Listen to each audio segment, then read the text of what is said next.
So this bhakti is the underlying string between all the yogs.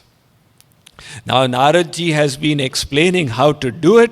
Now he's switching the topic and he's talking about divine love. The Siddha Bhakti, the perfect devotion, the divine power, which is not done, it is given by him. So he's explaining the nature of that divine love. In this Sutra 51, anirvachaniyam, premasvarupam. Narad ji says, this divine love is such that it cannot be described. Words have their limitation. Everything cannot be expressed in words. Gira anayan nayan binuvani. Somebody saw Sri Ram, Tulsidas, and he's asked to describe. He says, I cannot. Gira anayan nayan binuvani. The eyes that are seeing him don't have a tongue to describe. And the tongue that is to describe does not have eyes. But the problem is, if the eyes had a tongue, even then they could not have described in words, because words have their limitation. They are related to the material realm, and that experience is divine. Just like if a worm of the neem tree asks you that how sweet is the jalebi, an Indian sweet, jalebi, how sweet is it? So you will ask this worm, the neem tree is a bitter tree. You will say, have you eaten sugar? No, sir. Have you eaten molasses? Absolutely not. Candy? Not at all. Have you eaten anything sweet? I am a worm of the neem tree. I was born on that neem leaf. And all I've eaten in my life is the bitter neem leaf. Then you'll say, Mr. Worm, I am sorry. I cannot explain to you how sweet this jalebi is. Why? You have never tasted anything sweet in your life. So it is beyond his experience. If you had tasted even molasses, I would say 10 times sweeter. But it's beyond your experience. Similarly, our experience is of the material realm. Everything that we have seen, heard, touched, tasted, smelt, and this divine love is beyond that. So Narad ji is saying, anirvachaniyam. How is this divine love? I cannot explain it. But nevertheless, this much we do know, that if somebody gets divine love, God becomes enslaved by that devotee. Aham bhakta paradhinaha. The gopis make Sri Krishna dance because they have that love. They say, Sri Krishna, dance, we will give you chach. What is chach? Buttermilk. You extract the butter from the yogurt, what remains is chach. They say, we'll give you chach, you dance. And Sri Krishna is dancing. That God, whose maya, material energy, makes everyone dance to anger, lust, greed, envy, illusion, jealousy. That God whose material energy makes us dance is being made to dance by the gopis for chach. And he's actually dancing because of their love. That is why Ras Khan said, Shesh, Mahesh, Ganesh, Dinesh, Sureshahu Jahi Nirantar Dhyave. Big personalities meditate on him. Jahi anadi anant akhand ached abhed suved batave. The scriptures call him endless, without a beginning, infinite. Narad se shuka vyas rate pachi hari tau par na pave. Everybody finds him incomprehensible, unbelievable. Tahi ahir ki chohriya chachia bhari chach pe nach nachave. The same God, he is dancing for the sake of the gopis because of their love. So this love is such a thing, the highest power that God possesses, and he is under love. So we cannot understand what it is, but we can appreciate its glory. But people insisted, Naradji, give us some idea about love. So Naradji goes in the next sutra, mukasvadanavat. Naradji says, this divine love is like the candy if it's given to a dumb person. The response of that dumb person, what will it be? You give candy to a dumb person and then ask, how's it? What will he do? That's all he can do. He cannot say anything beyond. Similarly, this divine love is like candy given to a dumb person. It can be experienced, but not described. In the sutra number 53, Naradji then says, prakashate kvapi patre. He says, this love I am talking about manifests in a rare soul. Muktanam api siddhanam narayana parayana sudurlabha prashantatma kotishvapi mahamune. He says, koti, millions of sages, and one amongst them, this divine love manifests. That is why Kagbhushundi had asked Sri Ram, Avirala bhakti vishuddha tava shruti puran jehi gava jehi khojat yogish muni prabhu prasad ko upava. He said, my Lord, that bhakti which big yogis and munis search for, ascetics, sages, and one out of many gets it by your grace, give me that bhakti. So why is this bhakti so rare?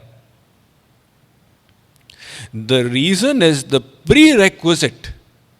Naradji is explaining in his next verse, we will be coming to it. He says, only that person will get this bhakti who is totally selfless, who does not desire his happiness from the beloved, who learns to love the beloved for the beloved's happiness. We have loved the whole world for the sake of our happiness. You see, this love is the most prominent force of the personality. The personality has got other aspects. The desire for knowledge, the desire for prestige, the desire to live. But this desire for love is such a dominant force. The reason is that we have originally been made to love God. Saint Augustine had said, our hearts were made for you, O Lord, and they shall continue to be restless until they come to rest in you. So, That desire for love is there, and we are trying to fulfill it from the world. However, this worldly love is different from the divine love that is being talked about. So, what is the difference? Chaitanya Mahaprabhu says, he says, Kamer tatparjo nij sambhog keval. Where the desire is for your own happiness, that is lust, not love. In other words, what goes in this world by the name love is not really love, because it is a manifestation of the desire for one's own happiness. Krishna sukha tatparjo prem te prabal. He says, when you love God for His happiness, that is real love. So, in order to become eligible to receive love, you have to be willing to give up all selfishness. You have to come to that point that if somebody asks you, why do you love God? Why do I love God? To get some material rewards? Chi, not for that. To get liberated? No, that's not a goal. Liberation is a byproduct. You don't make it the goal. Then, to be able to see God is also a small thing. Because beyond that is the love under which God Himself resides. So that love is causeless. You don't love Him because you want this. You love Him because you want to make Him happy. So, few people reach this point of selflessness, even in the spiritual realm, unless somebody is trained by the Guru. The selfishness manifests in different ways. The desire for liberation, mukti. You asked most Hindus, what do you want? Mukti, liberation. This desire for liberation is also a selfishness. Why do you want to be liberated? There's so much misery in the world, I want to finish it all off. There's a selfishness there. One person says, my Lord, I'm very poor, please finish this misery of poverty. Give me wealth. The other person says, I've got so many miseries in this world, please liberate me. So the desire for liberation is not wrong. I'm not criticizing it. I'm just saying it is a selfish desire.